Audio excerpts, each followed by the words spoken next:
안녕하세요. 김정호의 경제TV. 오늘은 부채, 빚 문제에 대한 이야기입니다. 코로나로 인해서 나라들마다 대책에 분주합니다. 방역을 하고 긴급 재난 구호금을 나눠줍니다. 부도에 직면한 기업들에게 대출을 해줍니다. 그런데 그게 다 돈이 드는 일인 거죠. 5월 10일 현재 일본은 GDP의 21%를 그런 용도에 쓰고 있고 미국은 13%, 우리나라는 2.2%를 쓰겠다고 발표를 했습니다. 이 돈들은 10중 8구 새로운 빚으로 쌓입니다. 코로나가 전혀 예상치 못한 사건이었기 때문인 거죠. 정부가 돈을 쓰느라고 국채를 발행하면 국가 채무가 되고요. 그걸 기업에 지원하면 기업의 빚이 불어납니다. 기존의 부채가 별로 없는 상태라면 GDP의 몇십 %가 늘더라도 견딜만 합니다. 하지만 이미 기존 부채가 이미 막대하게 쌓여 있습니다. 그 위에 코로나 부채가 얹혀지니까 그 무게가 굉장한 거죠.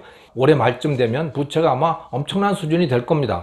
세계 부채 상황에 대해서 월드뱅크가 2009년 12월에 글로벌 부채의 파도 원인과 결과라고 하는 제목의 특별 보고서를 발표했습니다.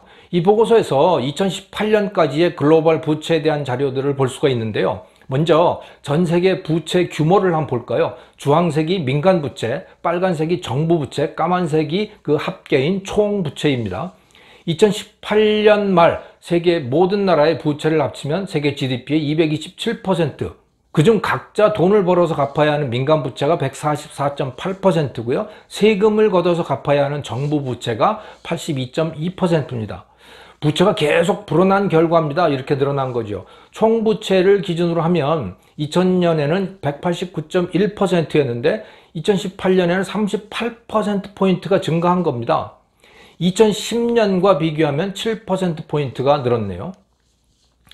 특히 이 신흥 개도국들의 부채가 불안합니다. 브라질, 러시아, 인도 같은 나라들 말이죠. 한국도 아직 이범주에 속합니다. 2008년까지 총 부채가 GDP의 95.7%였는데 2008년, 2009년 글로벌 금융위기를 겪으면서 급격히 늘기 시작했고요. 2018년 말에 165.1%까지 치솟았습니다. 중국이 들어있기 때문에 이 숫자가 커진 측면이 있지만 신국의 부채 규모가 급증한 것은 부인할 수 없는 사실입니다. 이것만으로도 위험한 지경인데 여기다가 코로나 사태까지 겹쳐온 거죠. 그러니 신흥국들은 코로나 대응을 위해서 제대로 돈을 쓰기도 어려운 지경이 된 겁니다. 부채가 이렇게 쌓이면 어떤 결과가 초래될까요? 이미 그 결과를 여러 번 우리는 경험했습니다. 전 세계 차원에서 봤을 때 2차 대전 이후 부채의 파도가 4번이 있었습니다. 조금 전에 본 그 그래프의 구간을 나눠봤습니다. 1차 파도는 1970년대, 80년대, 2차 파도는 90년대, 3차 파도는 2008년 그 무렵, 4차 파도는 2010년 이후부터 지금까지 이어지고 있습니다. 우리는 지금 4번째 파도에 올라타고 있는 겁니다. 1차, 2차, 3차 파도는 모두 파국으로 끝났습니다. 1차 파도의 결말은 1980년대 중남미 외환위기입니다. 브라질, 멕시코, 아르헨티나 같은 나라들이 연쇄 국가 부도를 겪었습니다. 2차 파도는 바로 우리가 겪었던 1997년, 8년 아시안 외환위기입니다. 태국에서 시작된 자본 탈출이 인도네시아, 대한민국으로 이어졌고 IMF의 도움으로 겨우 부도를 면했습니다. 이 세 나라만큼은 아니지만 홍콩, 필리핀, 라오스 같은 나라들도 유탄을 맞아가지고 적잖은 타격을 입었습니다. 세 번째 파국은 2008년 미국의 서브프라임 사태와 리만 브라더스 파산으로 시작된 이 세계 금융위기입니다. 처음 두 번이 신흥국에서 터진 반면에 세 번째는 선진국인 미국에서 시작됐습니다. 그리고 선진, 후진국 가리지 않고 전 세계가 그 유탄을 맞아서 타격을 받았습니다. 다행히 한국은 가볍게 넘길 수 있었습니다. 이때만은. 자, 이처럼 세 번의 부채 파도는 쓰나미가 됐고 많은 나라들이 국가 부도 또는 그와 비슷한 사태로 굉장한 고통을 겪어야 했습니다. 지금 우리가 올라탄 이 4번째 파도, 이것도 파국으로 이어질까요? 신흥국들이 특히 위험해 보입니다. 브라질, 러시아, 인도 같은 나라들 말입니다. 우리도 안심을 할 수는 없습니다만은 아무튼 이 자본시장은 서로 밀접히 연관되어 있습니다. 신흥국에서 문제가 생길 경우에 경제 기초 체력이 부족한 나라들은 덩달아서 유탄을 맞아가지고 위기를 맞을 수 있는 겁니다. 1998년 우리나라의 IMF 외환위기도 그런 성격이 상당히 강했습니다. 자, 그러나 빚이 많다고 해서 다 부도가 나는 건 아니죠. 사실 따지고 보면 부채는 신흥국보다 선진국 쪽이 더 많습니다. 일본의 국가 부채는 GDP의 236%인데 그것 때문에 뭐 국가 부도가 난다든가 이런 이야기는 안 나오고 있죠. 반면에 이미 8번이나 국가 부도를 냈고 지금도 부도 상태에 있는 이 아르헨티나는 국가 부채 비율이 53%에 불과합니다. 그러니까 부채 액수 그 자체가 문제는 아니라는 겁니다. 자, 왜 어떤 나라는 엄청난 부채가 있는데도 멀쩡하고 어떤 나라는 빚이 그렇게 많은 것도 아닌데 부도 위기에 처할까요? 여기에 대해서 올리비에 브랑샤르라고 하는 경제학자가 흥미로운 판단법을 내놨습니다. 브랑샤르 박사는 IMF 수석 이코노미스트를 역임한 실력파 거시경제학자입니다. 지금은 피터슨 국제경제연구소 연구원으로 있는데요. 브랑샤르 박사의 기준은 이렇습니다. 경제 성장률이 조달 금리보다 낮으면 국가 부채가 위험할 수 있다. 그러나 성장률이 금리보다 높다면 부채가 크더라도 파국을 걱정할 필요가 없다. 이런 내용입니다. 자, 왜 그럴까요? 아주 단순화해서 말씀드리면 이렇습니다. 성장률이 금리보다 높을 경우에 시간이 지나면서 경제 규모가 커져서 부채 비율이 상대적으로 점점 작아지게 되는 거죠. 그 덕분에 부채 문제가 자동적으로 해결된다는 겁니다. 그러나 성장률이 조달금리보다 낮으면 경제 규모에 비해서 원리금을 합친 비율이 점점 더 커지게 되죠. 그래서 파국으로 치달을 수 있다는 겁니다. 물론 현실은 이보다 훨씬 복잡하지만 이 1차적인 판단법으로는 괜찮은 방법이라고 생각합니다. 이것을 구체적 상황에 한번 적용해 볼까요? 바로 이 그래프입니다. 선진국 2나라, 신흥국 3나라, 그리고 한국을 대상으로 해가지고 이걸 적용을 해봤습니다. 경제 성장률에서 국채 조달 금리를 뺀 겁니다. 그 값이 플러스, 즉 성장률이 금리보다 높으면 파란색이고 마이너스, 즉 성장률이 금리보다 낮으면 빨간색입니다.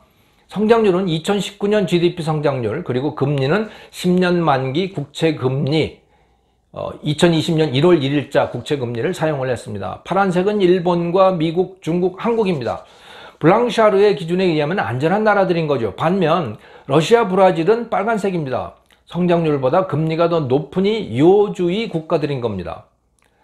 그러나 금리라고 하는 것은 순간에 뛸 수도 있는 것이어서 블랑샤르의 기준만 믿을 수는 없는 거죠. 블랑샤르 자신도 이것을 하나의 논쟁의 주제로 삼을 만하지 않느냐 하고 제안을 했습니다. 어떻든 선진국보다 신흥국들의 부도 위험이 높은 것은 사실입니다. 이 편은 이코노미스트지가 자기들 나름의 방식으로 신흥국들의 부채 상태를 평가한 결과인데요. 파란색은 안전, 빨간색이 많으면 위험입니다. 빨간색들이 많지요. 신흥국들 중에 또 이 저소득 국가 중에 위험한 나라들이 많다는 이야기인 겁니다. 이 나라들에서 머지않아 부도 사태가 날 가능성이 높습니다. 우리나라는 블랑샤르의 기준으로 보나 이코노미스트의 평가로 보나 위험한 나라가 아닙니다. 하지만 방심하면 안 됩니다. 신흥국에서 부도 사태가 발생하면 얼마든지 그 유탄을 맞을 수 있는 겁니다. 우리나라의 국채금리가 1.3%로 낮아져 있지만 2018년 2월 1일에는요 그것의 거의 2배도 넘는 2.8%로 치솟기도 했습니다. 언제 다시 이런 상태가 돌아올지 모릅니다. 지난 3월 19일 한미 통화수합을 체결하기 전까지 자본이 유출되고 환율이 급등했던 사실 우리 기억하고 있습니다. 이건 우리가 특별히 잘못해서가 아니고 세계 경제의 위기 상황에 유탄을 맞은 거죠. 그래서 부채를 늘리는 것은 조심조심 해야 되는 겁니다. 절대로 자만해서는 안 되는 거죠. 우리나라는 문재인 정부 이전까지 부채를 잘 관리해 왔습니다. 국가 부채 비율이 40%를 넘지 않게 잘 절제해 왔죠. 40%의 특별한 근거가 있는 건 아닙니다만은 그 마지노선 덕분에 부채를 안전한 수준에서 관리할 수 있었습니다. 이제 그 선이 무너져 내리고 있습니다. 문재인 정부 출범 당시에 36%이던 국가 채무 비율이 급격히 증가해서 올해는 46.5%가 될 것으로 예상됩니다. 그런 이유들이니 뭐니 해가지고 수십조의 돈을 퍼부을 텐데요. 이것이 성장률을 높이는 데 쓰인다면 다행입니다만은 저는 이거 기대하기 어려울 거라고 봅니다. 지금까지 소득주도 성장이니 혁신 성장이니 하며 돈을 엄청나게 쏟아부었는데 이게 약속대로라면 성장률이 굉장히 높아져 있었어야 돼요. 그런데 성과는 거의 없죠. 성장률은 계속 추락하고 빈부격차마저 악화되고 있습니다. 우리나라가 그리스를 닮아가는 것 같아 불안합니다. 이미 보여드린 적이 있는데요. 그리스는 원래 재정이 건강한 나라였습니다. 1980년 국가부채 비율이 20%에 불과했죠. 국가부도와는 거리가 먼 나라였습니다. 그런데 1981년 파속이라고 하는 사회주의 정당이 집권을 하면서 국가부채가 급격히 늘어나기 시작합니다. 그래서 1993년 12년 만에 국가부채 비율이 100%를 넘어가죠. 그 후에 EU에 가입을 한 덕분에 근근히 버티다가 2008년 세계 경제 위기를 맞으면서 국가부도 사태에 처하고 말았습니다. 이 정부가 빚내서 돈을 쓰는데 그것이 기업 활력을 돋우고 노동자의 생산성을 높여놓는다면 지나치게 걱정할 필요는 없을 것 같습니다. 금리를 낮게 주더라도 투자자들이 한국의 국채를 사고 싶어 하는 상황이 계속된다면 그 또한 바람직한 것이죠. 그러나 빚내서 돈만 쓰고 기업들은 좀비가 되어 간다면, 그리고 노동자의 생산성은 떨어져 간다면 그러면 큰일인 거죠. 성장률이 떨어질 테니 말이죠. 투자자들이 한국 국채를 사려면 불안해진다. 이렇게 된다면 대한민국이 아르헨티나나 그리스, 브라질, 러시아처럼 되어갈 수 있는 겁니다. 그러니까 눈을 부릅뜨고 살펴봐야 되는 겁니다. 나라가 바른 길로 가도록 국민이 감시하고 잔소리하는 것밖에 다른 방법이 없습니다. 우리가 잘 살기 위해서라도 그렇게 해야 합니다. 김정호의 경제TV였습니다. 감사합니다.